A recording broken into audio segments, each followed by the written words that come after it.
Hello, যে কোনো সালের যে কোনো বার বের করার সেরা টেকনিকটি দেখেন। এই মাসের নামগুলো: জানুয়ারি 1, ফেব্রুয়ারি 4, মার্চ 4। এই কোডগুলো মনে রাখা লাগবে। এখন কীভাবে কোডগুলো মনে রাখবেন দেখেন, আমি 3 সংখ্যা আকারে লিখছি: 144, 25, 36, 146। 12-এর বর্গতে 144, 25-এর 5-এর বর্গতে কত 25, 6-এর বর্গতে 36। আর লাস্টেরটা মনে রাখবেন 12-র বর্গের চেয়ে 2 বেশি, মানে 144-এর সাথে যোগ করলে 2 যোগ 144-এর সাথে 2 যোগ দিলে কত 146। এইভাবে মনে রাখবেন। আর শনি হলো 0 থেকে শুরু, এইভাবে সিরিয়ালে: রবি 1, সোম 2, মঙ্গল 3, বুধ 4, বৃহস্পতি 5, শুক্র 6। এখন দেখেন 1971 সালে 25শে মার্চ কী বার? কী করবেন? প্রথমে 1971 সালকে 1900 দিয়ে বিয়োগ দেবেন, সব কয়টায় একই নিয়মে 1900 থেকে বিয়োগ দেবেন। কী করবেন? 1900 থেকে বিয়োগ দেবেন। তাহলে 1900 থেকে বিয়োগ দিলে কত হয়?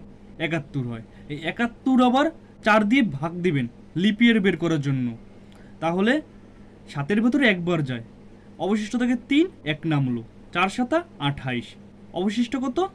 মানে ভাগশেষ 3 থাকে। যেহেতু ভাগশেষ থাকে সেহেতু লিপ ইয়ার না, এখানে লিপ ইয়ার কয়টা? 17টা।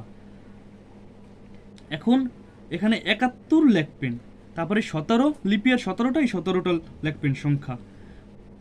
কত তারিখ? 25 তারিখ। এই যে 25 মার্চ মাস। এখন মার্চ মাস কোড বার কি? এই যে কোড 4, 4 লিখলাম। এখন আমরা যোগ দিই। 5 আর 4 কত?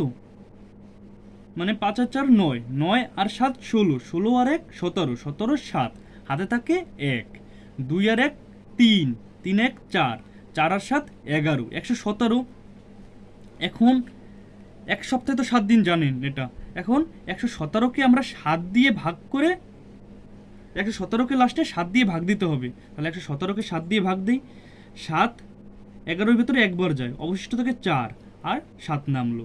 এই 7 আবার 47-এর ভেতরে যায় 6 বার, 6 7 42, অবশিষ্ট থাকে 5। এখন দেখেন কত অবশিষ্ট থাকে? 5 অবশিষ্ট থাকে। তাহলে 5 কি? বৃহস্পতিবার। 1971 সালে 25শে মার্চ কী বার? বৃহস্পতিবার। আবার খেয়াল করেন, না বুঝলে এটা ভালোভাবে খেয়াল করেন। 1975 সালে 25শে আগস্ট কী বার? 1975 সাল। তাহলে প্রথমে কি? 1900 দিয়ে বিয়োগ। 1975-কে আমরা 1900 দিয়ে বিয়োগ দিই, তাতে হয় কত? 75 হয়। একই নিয়মে 75-কে লিপ ইয়ার বের করার জন্য 4 দিয়ে ভাগ। আমরা 4 দিয়ে ভাগ দিলাম। 4 দিয়ে ভাগ দিলে 4 7-এর ভেতরে একবার যায়, অবশিষ্ট থাকে 3 আর 5 নামলো। এই 4 35-এর ভেতরে কতবার যায়? 8 বার যায়, 4 8 32, অবশিষ্ট থাকে 3। এখন দেখেন এটা তো লিপ ইয়ার না, লিপ ইয়ার থাকলে কোনো ঝামেলা নাই। আর লিপ ইয়ার বুঝি হয়, তবে একটা সংখ্যা একটু পরিবর্তন করা লাগবে, একটু দেখেন। তাহলে আমরা এই 75 বিয়োগফল লিখলাম, এখানে যা ভাগশেষ মানে ভাগফল থাকবে তা লিখলাম 18। কত তারিখ? 25 তারিখ। এই যে 25শে মার্চ, 25 তারিখ লিখলাম। আগস্ট মানে আগস্ট, ওই অগাস্ট। দেখেন কি? এই যে অগাস্টে কোডবার কত? 3, এই 3 লিখলাম। এখন আমরা যোগ করি। 3 আর 5 8, 8 8 16, 16 আর 5 21, 21-এর 1, হাতে থাকে 2, 2 2 4, 4 1 5, 5 আর 7 12। তাহলে কত? 121। এখন 121-কে 7 দিয়ে ভাগ দিতে হবে, কারণ আমরা 12 বের করব। এখন 7 দিয়ে ভাগ দিলে 12-এর ভেতরে একবার যায়, অবশিষ্ট থাকে 5। এখান থেকে 1 নামলো। 7 51-এর ভেতরে কতবার যায়? 7 বার, 7 7 49, অবশিষ্ট থাকে 2। তাহলে 2 কোনটির কোডবার? সোম। তাহলে 1975 সালে 25 আগস্ট কী বার ছিল? সোমবার। এখন আমরা আরেকটা করি। 1952 সালের 21শে ফেব্রুয়ারি কী বার? ফেব্রুয়ারি কী বার? ঠিক আছে, দেখেন 1952। প্রথমে কি করব?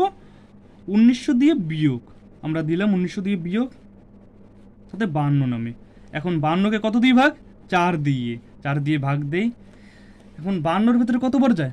4 13 52, 13 বার যায়।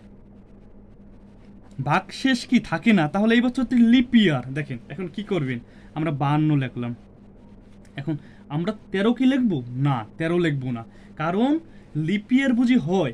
আর জানুয়ারি ফেব্রুয়ারি মাস হলে লিপ ইয়ার বুঝি হয়, আর বুঝি লিপ ইয়ার হওয়ার পরে জানুয়ারি ফেব্রুয়ারি মাস হয়, তাহলে একটি এখান থেকে সংখ্যা কম হবে, একটি সংখ্যা কম হবে, 13-র জায়গা হবে 12। আর বুঝি লিপ ইয়ার হওয়া সত্ত্বেও বুঝি ফেব্রুয়ারির উপরে হয়, March, April, May, June, July, August, September, October, November, December, তাহলে এই ভাগফল পরিবর্তন হবে না। জানুয়ারি ফেব্রুয়ারি মাস থাকলে কি একটা সংখ্যা কম লিখবো, এখানে 13 জায়গায় 12 লিখবো, ঠিক আছে। 21শে ফেব্রুয়ারি, তাই 21 তারিখ। ফেব্রুয়ারি মাস কি, ফেব্রুয়ারি মাসে কি 4, কোড কত, ফেব্রুয়ারি মাসে 4, 4। এখন যোগ দিই আমরা, 4-এর সাথে 1 যোগ দিলে কত হয় 5, 5-এর সাথে 2 7, 7-এর সাথে 2 9। এখন দেখেন 2 আর 1 কত 3, 3 আর 5 8। এখন আমরা ভাগ দিই 7 দিয়ে, 89কে 7 দিয়ে ভাগ দিই, কতবার যায়, একবার যায়, অবশিষ্ট থাকে 1। আর এখান থেকে 9 নামলো, 7 দুগুণ 14, অবশিষ্ট থাকে কত 5। তাহলে 5 5 কার, বৃহস্পতিবার। তাহলে কি বলা যায় 1952 সালের 21শে ফেব্রুয়ারি ছিল বৃহস্পতিবার। খুবই সহজ টেকনিক।